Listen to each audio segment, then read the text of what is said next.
नमस्कार दोस्तों, स्वागत है आपका हमारे चैनल में। दोस्तों, आज हम आपको इस कहानी में रावण की हैवानियत के बारे में बताएंगे जिसे आप नहीं जानते हैं। कैसे उसने बलपूर्वक एक स्त्री के साथ समागम किया। चलिए दोस्तों, बिना देरी किए आपको बताते हैं कि वह स्त्री कौन थी। वह स्त्री और कोई नहीं रंभा थी, जिसका बलात्कार रावण ने बलपूर्वक किया था और सारे रिश्ते नातों को धराशायी कर दिया था। आइए जानते हैं कि रावण ने रंभा का बलात्कार कब, किस लिए और कहाँ किया था, और रंभा रावण के रिश्ते में क्या लगती थी। इससे पहले हम आपको रावण की बुराई और अच्छाई के बारे में थोड़ी सी जानकारी दे देते हैं। विजयादशमी के दौरान यह याद करना जरूरी है कि भगवान श्री राम ने किसी ऐसे रावण का वध नहीं किया था जो विद्वान था, शास्त्रों का ज्ञाता था और अपने राज्य की भलाई के बारे में सोचता था।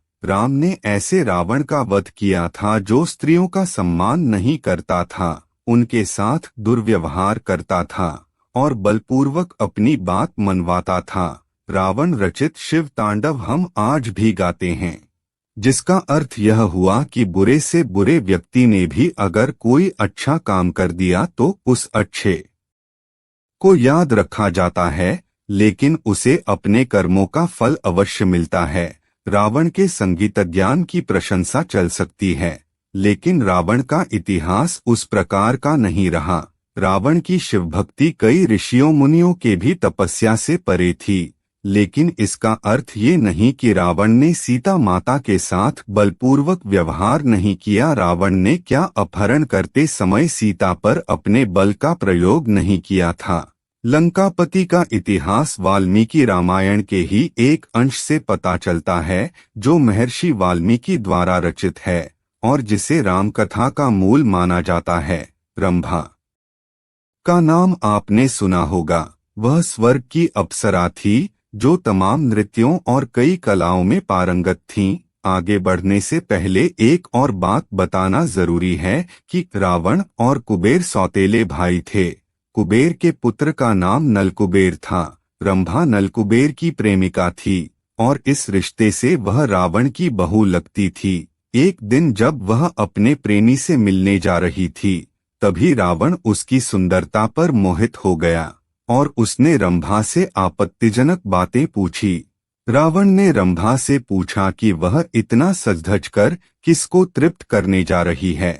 रावण ने इसके लिए संस्कृत में भोक्ष्यते शब्द का प्रयोग किया, जो दिखाता है कि वह स्त्री को उपभोग की वस्तु समझता था। रंभा ने रावण को रिश्ते नातों की याद दिलाई। रावण ने पहले तो मानने से इनकार कर दिया कि वह उसकी पुत्रवधू है, लेकिन जब रंभा ने नलकुबेर के बारे में बताया तो रावण ने फिर आनाकानी शुरू कर दी। उस समय रंभा काफी डरी हुई थी और देवताओं को भी जीत चुके रावण के बारे में उसे पता था कि वह कुछ भी कर सकता है। डर से कांप रही रंभा को शायद यह नहीं पता था कि रावण अपनी दुष्टता के कारण रिश्तों नातों की भी परवाह नहीं करेगा। क्या आपको पता है, जब यह साबित हो गया कि रंभा रावण की पुत्रवधू है, तब रावण ने क्या जवाब दिया? रावण ने कहा कि सारे रिश्ते नाते सिर्फ उन्हीं स्त्रियों के लिए होते हैं जो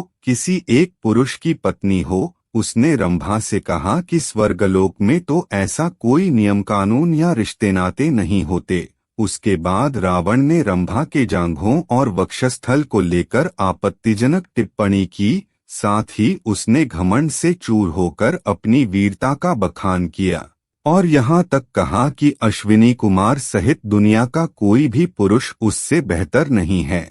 मर्यादा पुरुषोत्तम राम जहाँ शबरी के झूठे फल खाते थे, रावण किसी भी स्त्री की तरफ सही नजर से नहीं देखता था। वाल्मीकि रामायण के अनुसार रावण ने रंभा का बलात्कार किया। राक्षसराज रावण ने रंभा को बलपूर्वक शिला पर बिठाया और फिर कामभोग में लीन होकर बलपूर्वक उसके साथ समागम किया।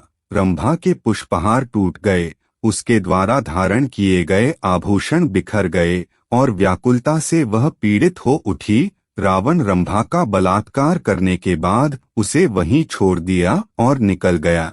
महर्षि वाल्मीकि लिखते हैं कि उसकी हालत ऐसी हो गई थी जैसे किसी फूलों की लता को हवा द्वारा झकझोर दिया गया हो। उसका श्रृंगार अस्तव्यस्त हो गया था और उसका शरीर कांप रहा था।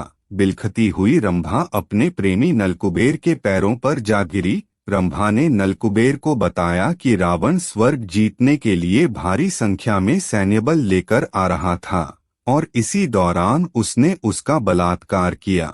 नलकुबेर महामना थे, उनमें ब्राह्मण सी धर्मशीलता और क्षत्रिय सी वीरता थी। अपनी प्रेमिका के साथ हुए अत्याचार से क्रोधित होकर नलकुबेर ने उसी क्षण रावण को श्राप दिया कि आगे से उसने किसी भी स्त्री के साथ बलपूर्वक समागम करना चाहा तो उसके सिर के टुकड़े टुकड़े हो जाएंगे।